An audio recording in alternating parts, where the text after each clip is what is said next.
when your ACOS suddenly spikes with zero warning, do you panic first, or how do you tell if it's actually a trend versus just one bad campaign day? First, used to panic a lot when I saw, oh, it's such a high ACOS. Now I'm not panicking anymore. And now I am way more cognizant of it was a hypothesis. Every campaign is a hypothesis. Now, the purpose of a hypothesis is to demonstrate that something works, something does not work as we expected, right? So from campaign that we generate, the purpose is to generate sales. Now, those sales, are they generated profitably or not? That is the second question. And here, when you're saying ACOS suddenly spikes with zero warning, clearly what happened is that, all right, it can be those days when ACOS is just spiking and you don't know what's happening, and it might be just like random clicks going on. Still, we have to look at the data beforehand. So we always allow the 2 days of attribution window. Otherwise, it's just going to be just something that's like, it's there, but then the next day, actually,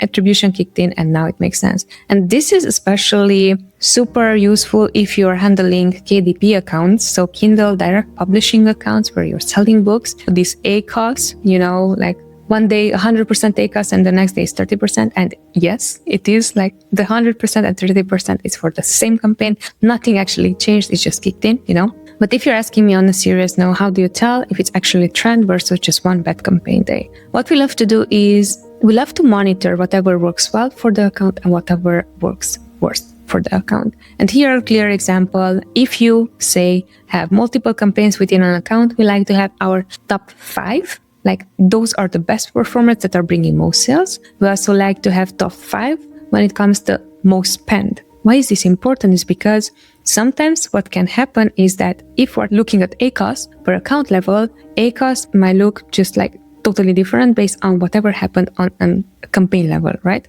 So that's why we love to also see which of the campaigns first off went off the rail and like something happened, right? And then third, the way how we would be troubleshooting is we always like to see and compare the same amount of data. Example, if this is something that's happening on Friday, we love to see from last week, Monday to Wednesday, what was the outcome, and then from this week, Monday to Wednesday, what is the outcome? Because that would allow the 2-day attribution window, and also that would allow, all right, we're comparing apples to apples. We are never comparing apples to oranges, meaning today is like super high ACOS and at the end of the day or even tomorrow is going to be way lower. That is clearly attribution. So we like to go back and then compare the same time frames, and then based on that we can see, all right, so is this continuing? We would never say, okay, one bad day, like what was going on, but we rather wait for the next day and even 2 days to define, okay, this was actually what's happening.